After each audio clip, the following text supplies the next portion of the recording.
If you live an average life, you'll spend about 90,000 hours working. 90,000 hours. And if you're anything like I was, it's terrifying to think about how many of those hours are spent just trying to survive. You work hard, you chase every opportunity, you push through every setback, and yet somehow you're stuck. Same place, same paycheck, same stress. That was my life. Constant motion, constant noise, but somehow no real momentum. I remember hitting a point where every big move felt like a tiny circle. And no matter how much I hustled, nothing ever really seemed to change. I thought maybe I needed a better strategy, a better job, a better plan. But here's the truth that I learned the hard way. Sometimes it's not about moving faster or harder. Sometimes the real trap is where you're playing the game and who sets the rules. So in this video, I'm gonna share with you guys the 3-step process that allowed me to break out of this cycle. And most importantly, how you can break out of it for good and not burn out trying. It's simple, but it works. And it all starts with learning the power of saying no. Saying no is something that most of us seriously struggle with. I'm definitely one of those people. I know it sounds so simple, but in real life, it just feels awkward. Sometimes it even feels selfish. And if you're a people pleaser like I used to be,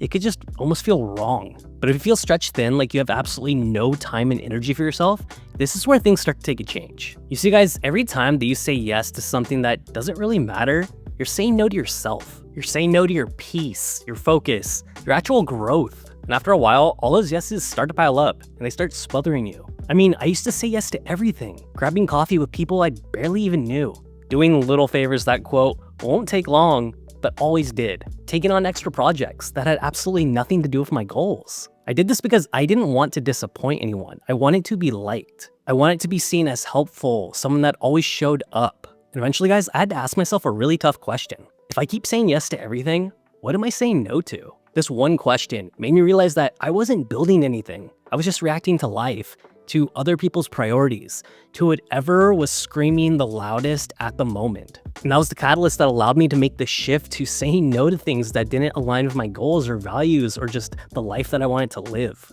No guilt, no long explanations, just a quiet, confident no. Here's an example. Over winter, I got offered a freelance marketing gig. Great people, good money. It sounded great on paper, but deep down I knew that doing that would pull me away from all that free time that I had to build something that mattered to me, which was building this channel. Old me would have taken the job because he saw the money and thought that he can get a brand new pair of shoes and just tried to do it all. But then he would have gotten way overworked and overwhelmed and just put out half-baked results. And again, I don't like disappointing people. I like to be the go-to guy. But this time I said no. And to my surprise, nothing exploded. They didn't hate me. Life went on and it was okay. But what I got back in return was my time and my mental clarity. So I had the ability to continue to work on videos that I'm happy putting out every single week. You have to shift your mindset to realize that saying no isn't rude or selfish. Sometimes it's just necessary. And maybe the most important part, guys, is you come to realize that you weren't overwhelmed because you were doing too much stuff.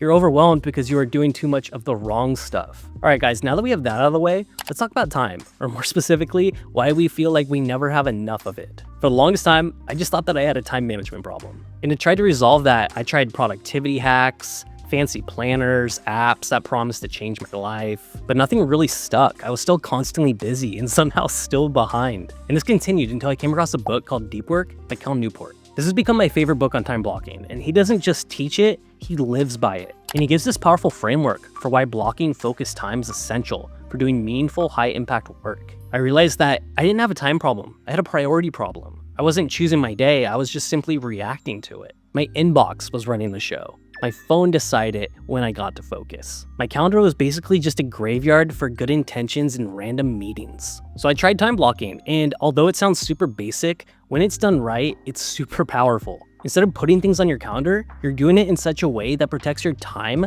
like it actually matters. You're deciding that this hour, this time block, is committed for deep work only. I feel like this works so well because when you give your brain fewer decisions to make throughout the day, it stops leaking energy. You stop getting yanked around by what's next and you get locked in. I first tried this with a big project that had just been sitting on my desk for weeks. I just kept pushing it, just thinking I'm too busy, I will do it next week. Just classic procrastination Blake, right? So finally I decided to try this and just block off 2 hours in the morning. No email, no notifications, no multitasking, just me and the project. And by day 3, I was 90% done. Something that I'd just been dreading and avoiding for weeks was basically done in a few focused sessions. That's the power of time blocking. You don't find time, you make it. You're actually present. You're not splitting your time half scrolling on social media while you're half working on something else. And that's why I only put things on my calendar that are really important, because if they're there, they're sacred. They are things that I truly care about, that I am committing that time for. I'm telling you guys, you do not need more hours in the day. You just need to start owning the ones that you already have. Now we can move on to part 3,